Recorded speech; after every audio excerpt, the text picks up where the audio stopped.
So ఇక tomatoes. Tomato. Okay, so ఇన్ని రకాల టొమాటోస్ అండి ఇవి? ఇది ఒక రకమే చెర్రీ టమాటో. నేను సీడ్స్ తోనే ఇది ప్రొపేర్ చేస్తాను. సీడ్స్ తోటే. సీడ్స్ తో మనకి ఒక్క పండు ఉంటే చాలు, చాలా సీడ్స్ వస్తాయి. చాలా వచ్చాయండి, చక్కగా వచ్చాయి. ఎక్కువ మనకి చెర్రీ అంటే చిన్న చిన్నగా ఉంటాయి అనుకున్నాం, బట్ ఇవి చాలా మీరు ఇచ్చే మాన్యూర్ అంత చక్కగా ఉంది. కొంచెం పెద్ద సైజ్ తో వస్తున్నాయి. పేరుకి చెర్రీ టమాటా, స్పూన్ టమాటా, సదాగా ముద్దు ముద్దుగా పిలుచుకుంటారు. ఇంత చిన్నగా అనిపిస్తాయి, యాక్చువల్గా ఇంత చిన్నగా అనిపిస్తాయి కానీ బట్ మంచిగా వస్తున్నాయి. సో మీరు ఇచ్చే మెన్యూర్ అంత స్ట్రాంగ్ గా ఉంది. అందుకే ఏదైతే మనం కిచెన్ మెన్యూర్ కానీ బయట తెచ్చింది ఏదైతే ఉంటుందో కరెక్ట్ టైంలో ప్రాపర్గా ఇస్తే ఇంత ఈల్డ్ వస్తుంది. 15-20 days కి రెగ్యులర్ గా మనం అన్ని మాన్యూర్స్ ఇచ్చుకుంటూ ఉన్నామంటే బయట మనం మందులతో కాకుండా మన ఆర్గానిక్ గా మన మిద్దె తోటలో కిచెన్ వేస్ట్ చేస్తాం కదా. సో అందువల్ల ఎటువంటి కెమికల్స్ కలవు. సో మనం ఇచ్చేది కూడా వాటికి మంచి బలమైన ఎరువులే ఇస్తూ ఉంటాం. ఒక 15 days ఒకసారి ఇస్తూ ఉండాలి.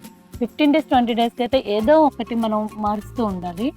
అలాగే ఇప్పుడు వచ్చేసి మాకు OWC ద్వారా డీకంపోజ్ చేసి ఒక ద్రావణం అయితే తయారు చేస్తున్నాం. అలాగే గోమూత్రం ద్వారా తయారు చేసేది ఒకటి. అటువంటి అన్ని కూడా మనం మన గార్డెన్ లో మన మిద్దె తోటలోనే ప్రిపేర్ చేస్తాం, ఎలాంటి ద్రావణాలైనా సరే. సూపర్ అండి, బయట నుంచి అయితే మేము తీసుకొచ్చే అవసరం లేదు. సూపర్ సూపర్ అండి.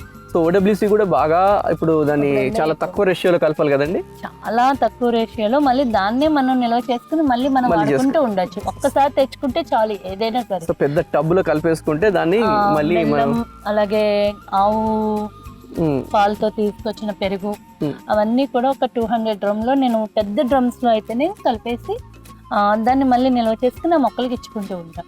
సో అది ఇచ్చినప్పుడు మనం కిచెన్ వేస్ట్ తో తయారు చేస్తాం కదా ద్రావణాలు, అవి నేను స్టాప్ చేసేస్తాను.